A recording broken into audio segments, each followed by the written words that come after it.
हमारे चैनल से जुड़ने के लिए YouTube पर मुस्तफ़ा चैनल राजमहल को सब्सक्राइब करें। कादे बज़्म महशर का कि उनकी शान महबूबी दिखाई जाने वाली है।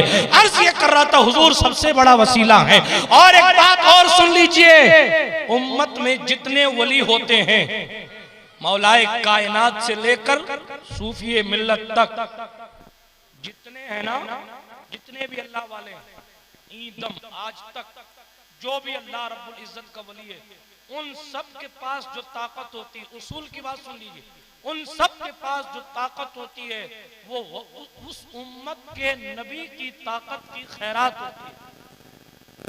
और आसान करूं, वली की जो करामत होती है वो असल में नबी के मोजिजे की वजह से होती है। जितना पावरफुल नबी होता है, जितना पावरफुल, उसी हिसाब से उसकी उम्मत में वली होता है। हमारा नबी तमाम नबियों में सबसे बड़ा वसीला है, इसीलिए इस उम्मत में हजरत मौलाए कायनात है, इसीलिए इस उम्मत में शेख अब्दुल कादिर जिलानी गौसे आजम दस्तगीर हैं, इसीलिए इस उम्मत में सुल्तानुल हिंद अताए रसूल गरीब नवाज हैं, सुल्तानुल मशाइख ख्वाजा उस्मान हारूनी हैं, उनके पीरो मुर्शिद ख्वाजा शरीफ जिंदनी हैं। ये उन्हीं मुकद्दस लोगों की खैरात और बरकत है कि जानशीने गरीब नवाज हजरत कुतुबुद्दीन बख्तियार काकी ठहरे हैं। कौन है बख्तियार काकी? अरे जली हुई रोटी को लम्हे में ठीक कर देने वाली जात का नाम कुतुबुद्दीन बख्तियार।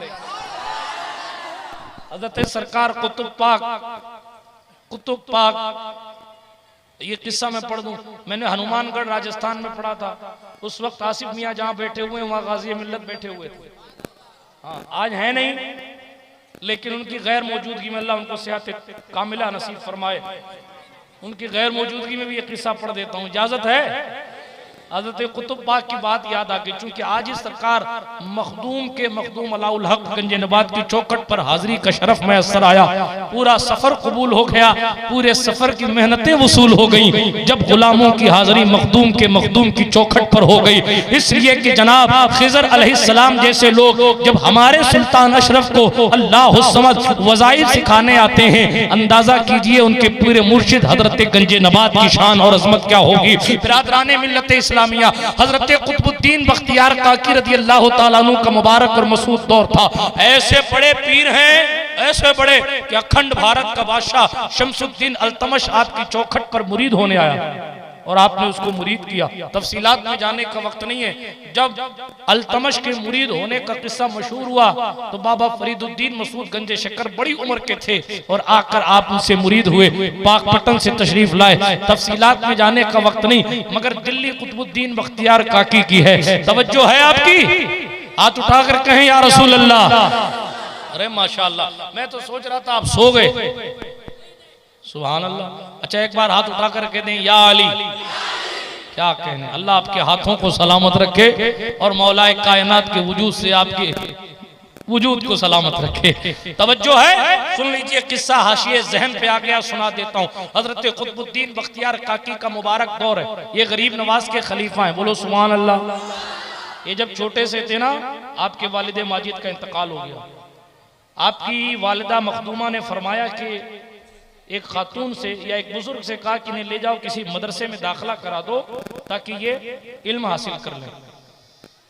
वो साहब लेके गए ना थोड़ी दूर, तो एक बुजुर्ग आए और बुजुर्ग ने फरमाया कि बड़े हसीन और जमील बुजुर्ग थे, कहने लगे इस बच्चे को मुझे दे दो, मैं इसको सही मंजिल पर पहुंचा दूंगा। उन्होंने पता नहीं कौन से जुमले कहे या क्या बात की, वो हजरत कुतुब पाक को जो लेके आया था उसने उस आने वाले बुजुर्ग के हाथ में हाथ दे दिया बच्चे का, और वो बुजुर्ग लेकर चले और जनाब एक अल्लाह वाले की चौखट पर पहुंचे और जाने के बाद उनके पास हजरत कुतुब पाक को बैठाया और बिठाने के बाद सरकार कुतुब पाक के हवाले से कहा इन्हें पढ़ाइए। बहुत तफसील में नहीं जाता, लेकिन सिर्फ एक बात अर्ज करता हूँ, जब पलटे ना वो बुजुर्ग पलट गए, कुतुबुद्दीन बख्तियार काकी को उनके उस्ताद के पास बिठाकर वापस पलट गए। जब पलटने लगे ना तो उस्ताद ने कहा शहजादे तुम्हारा मुकद्दर कितना उरूज पर है। कहा क्या हुआ हुजूर, क्या फरमाना चाह रहे हैं? कहा ये जो शख्स तुम्हें मेरे हवाले करके गया और ये कह के गया कि इनको अच्छे से पढ़ाओ, ये कोई और नहीं थे, ये हजरत खिज़र अलैहिस्सलाम। तवज्जो है। आप बताइए खिज़र अलैहिस्सलाम जिसको मदरसा तक लेकर जाते हैं, गौसे आजम दस्तगीर की बरकतों से ये शरफ हजरत सरकार एक बार के लिए सैयद हजरत सरकार कुतुबुद्दीन बख्तियार काकी को भी मयसर आया। तफसीलात में नहीं जाता, वो जली हुई रोटी का जिक्र आ गया तो मैं अर्ज कर दूं, हालांकि कुतुब पाक पर फिर कभी बोलूंगा। हजरत कुतुबुद्दीन बख्तियार काकी की जात भी अपने आप में एक समंदर है। हजरत सरकार कुतुबुद्दीन बा इख्तियार काकी, जो बख्तियार हो गया कसरत इस्तेमाल की वजह से, काकी कहते हैं रोटी को, फिर कभी बोलूंगा तफसील में। अभी मैं सिर्फ इतनी बात अर्ज कर रहा हूं, तवज्जो है।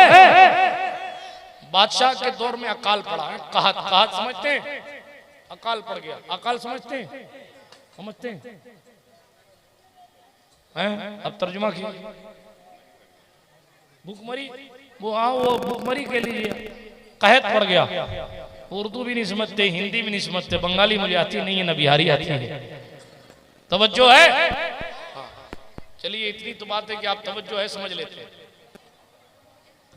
हाँ, कहीं कहीं मसला होता है, इमाम साहब को मशवरा देना पड़ता है कि आपकी जुमा में आप बताइएगा तवज्जो किस चिड़िया का नाम है। अच्छा, ओहो, तो बादशाह के दौर में अकाल पड़ गया, कहत लोग दाने दाने को तरस गए। तो बादशाह शहजादा सादुद्दीन के 2 गुलामों ने जमा किया थोड़ा सा गेहूं। तवज्जो है, ये क्यों हो रहा है? सुनिए गौर से सुनिए। मैं उस जात की बात करने लगा हूं जो सुल्तान मखदूम अशरफ की भी कई पुश्त ऊपर पीर है ना। सुनिएगा तवज्जो के साथ, जब इन मुकद्दस लोगों का जिक्र आ जाए तो मुझे समय अदब हो जाया करे, इसलिए कि इस दरबार में बड़े बड़े गौस आकर बाअदब हो जाते हैं। ठीक सरकार कुतुबुद्दीन बख्तियार काकी रज़ियल्लाहु ताला अन्हु तशरीफ ला रहे थे। क्या देख रहे हैं? शहजादा सादुद्दीन एक शख्स को पकड़ के ले जा रहा है। क्यों? वो शहजादा साहब उसके सिपाही पकड़ के ले जा रहे हैं। पूछा भाई क्यों ले जा रहे हो इस गरीब को पकड़ के? अल्लाहु अकबर। कहने लगे कहत पड़ा हुआ है, अकाल पड़ा हुआ है, हालत इतनी खस्ता है कि खाने के लिए रोटी नहीं है। हमने मुश्किल तमाम एक जमा किया था और इसको आटा बना के इसको दिया था कि साहब मुझे रोटी बना के दे, लेकिन इसने रोटी बनाने के बजाय जब रोटी तंदूर में लगाई, वो भी कोई मस्त आदमी था, तंदूर में लगा के रोटी भूल गया कि मैंने तंदूर में रोटी लगाई, सारी रोटी जल के खाक। तंदूर समझते हैं आप ना? अरे सुभान अल्लाह, उस पर तो चलिए अच्छा, तंदूर में रोटी डाली, भूल गया, आग ने जला डाला रोटी को। अब जब सिपाहियों को पता चला कि मुश्किल से तो थोड़ा सा आटा मिला था, उसकी रोटियां भी जला दी तो भूखा मरना पड़ेगा, तो उसने क्या किया कि नान भाई को गिरफ्तार किया और पकड़ के ले जा रहा है कि मैं शहजादा सादुद्दीन के पास लेकर जाऊंगा और ले जाने के बाद शहजादा सादुद्दीन से इसको सजा दिलवाऊंगा, हो सकेगी तो सजाए मौत करवा दूंगा, इसने हमें भूखा मारा है। अल्लाह अकबर। लेकिन गरीबों की किस्मत तो अच्छी है ना कि उनके मुकद्दर में गरीब नवाज है। हजरत सरकार कुतुबुद्दीन बख्तियार काकी जानशीन गरीब नवाज सामने से आ रहे थे, सिपाही नान भाई को घसीट के ले जा रहे हैं। शहजादा सादुद्दीन के सिपाही को जब देखा तो कुतुब पाक ने फरमाया, अरे भाई इस गरीब को क्यों ले जा रहे हो? क्या इसने ऐसा काम किया कि रोटियां जला दी, हमें भूखा मार दिया, इसलिए लेकर जा रहे हैं? अल्लाह वालों की शान ये होती है, अल्लाह अकबर, चाहे तो इशारों से अपने काया ही पलट दे दुनिया की, ये शान है खिदमतगारों की, सरदार का आलम। तो पाक ने फरमाया तुम्हें रोटियां ही चाहिए ना? कहा साहब रोटियां ही चाहिए। फरमाया ठीक है इधर आओ, चलो मुझे बताओ कि तंदूर कहाँ? तवज्जो है आपकी? इधर देखें, इधर तंदूर कहाँ?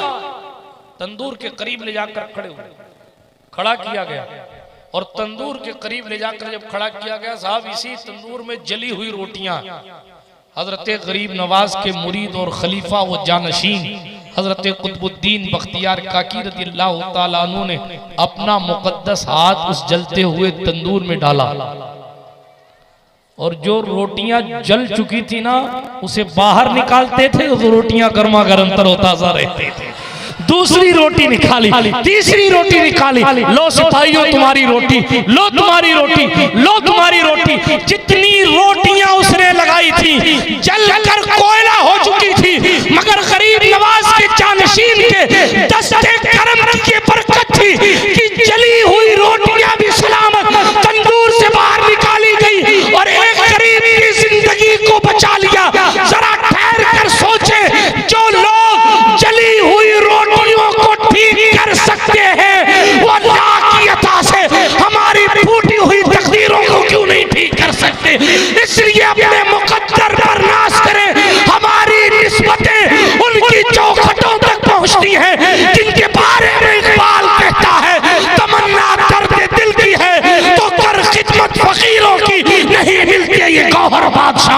खजीनों। ये कुतुबुद्दीन बख्तियार काकी हैं, उनके मुरीद व खलीफा हजरत बाबा फरीद हैं, उनके वो अपने आप में फरीद हैं, तन्हा यक्ता बेमिसाल हैं। उनके मुरीद व खलीफा सुल्तानुल मशाइख हजरत निजामुद्दीन महबूब इलाही है। हजरत महबूब इलाही ने अपने पीर का तज़किरा किसी कव्वाल से सुना था। हाँ, वो हजरत बहाउद्दीन मुल्तानी का और हजरत बाबा फरीद दोनों का जिक्र कर रहा था। 40 दिन से भूखे थे और 40 दिन के बाद जब कुएं पे पहुंचे ना तो देखा एक हिरन पानी पी रहा है कुएं से। हिरन कुएं से पानी पी रहा है और कुएं का पानी कुएं की मुंडेर तक आया हुआ है और हिरन मुंह लगा के पानी पी रहा है। हिरन पानी पी के हटा, ये शेख पहुंचे पानी पीने के लिए, डोल और रस्सी लेके पहुंचे थे। जैसे ये कुएं के करीब हुए ना तो पानी नीचे चला गया। पानी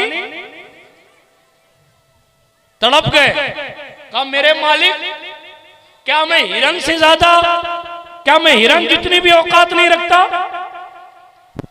एक हिरन के लिए तूने पानी कुएं की मुंडेर तक उठाया और 40 दिन का भूखा प्यासा बंदा कुएं के किनारे पहुंचा तो पानी नीचे चला गया। मालूम क्या आवाज आई? का सुन, हिरन डोल और रस्सी लेकर नहीं आया था। यहां तक पहुंचते पहुंचते सालों लगेंगे आपको। काश कि मेरी बात आप समझ नहीं पाते, लेकिन खैर वजाहत कर दूं। क्या कहा? हिरन डोल और रस्सी पर भरोसा करके नहीं आया था, वो फकत हमारी कुदरत पर भरोसा करके आया था। इसलिए हमने कुएं का पानी उठाया। तुम डोल और रस्सी लाए हो तो डालो डोल, निकालो पानी। अगर डोल नहीं लाते, अगर रस्सी नहीं लाते तो फिर हम तुम्हें भी दिखाते कि तुमने हम पर भरोसा किया, तो फिर हमने तुम्हारे साथ क्या किया। लेकिन तुम डोल लेकर आए हो तो डोल से पानी निकालो। जो बगैर डोल के आते हैं उन्हें बगैर डोल के पानी दे। जुनैद बगदादी को किस्सा सुनाया गया तो जवाब आया, अरे भाई थोड़ी देर डोल किनारे रखा जाता और सब्र करता तो पानी कुएं से बहकर तेरे कदम तक। सुभान अल्लाह, माशाअल्लाह। लेकिन मक्तबे इश्क का दस्तूर निराला देखा, उसको छुट्टी ना मिली जिसने सबक दिया। सुनिए, बाबा फरीद बैठे थे। आज ये सुनने की जरूरत है। हाँ, पिराने तरीकत भी सुने। याद आ गया किस्सा, सुना देता हूँ। बहुत जमाना पहले सुनाया था। हजरत बाबा फरीदुद्दीन के पास महबूब इलाही पढ़ रहे थे। बाबा फरीद भी बहुत जलीलुल कद्र आलिम है और हजरत महबूब इलाही का तो कहना ही क्या, वो अपने वक्त के जनाबे वाला उलमाओं के सरदार ठहरे। हजरत सरकार महबूब इलाही वो बैठ के पढ़ रहे थे तो एक किताब मेरे जहन से, उस किताब का नाम चला गया। वो किताब पढ़ रहे थे, गालिबन अवारिफुल मारिफ थी, तसव्वुफ की किताब। सुनिएगा, सुन रहे हैं? जो लोग सो रहे उनको जगा के किस्सा सुना दीजिए, काम आएगा सालों तक। देखिए, सुनिए हजरत, कमाल। पढ़ रहे थे ना बैठे बैठे, हजरत के पास भी लोग बैठ के पढ़ते हैं, लेकिन यहाँ पढ़ने का अंदाज और होता, वहां पढ़ने का अंदाज और होता। लेकिन देखिए जरा सा कि अपने शेख के तसव्वुर से भी थोड़ा सा अलग जाने का हाल क्या होता है। सुन लीजिए, महबूब इलाही पढ़ रहे थे ना, तो एक कोई किताब की इबारत जो लिखी हुई थी अरबी, वहां थोड़ी सी ऐसी थी कि वो नजर नहीं आ रही थी, फट गई। तो अब ये बात आई कि भाई इस नुस्खे की किताब हजरत महबूब इलाही के ज़हन में आया तो भाई दूसरी किताब देखेंगे तो उसमें ये इबारत पता चल जाएगी कि भाई ये हजरत बाबा फरीदुद्दीन के पास बैठ के पढ़ रहे थे। फिर से सुन लीजिएगा, जैसे पढ़ रहे थे तो एक इबारत जो है वो फटी हुई थी, आपकी जबान से निकला कि हुजूर इसका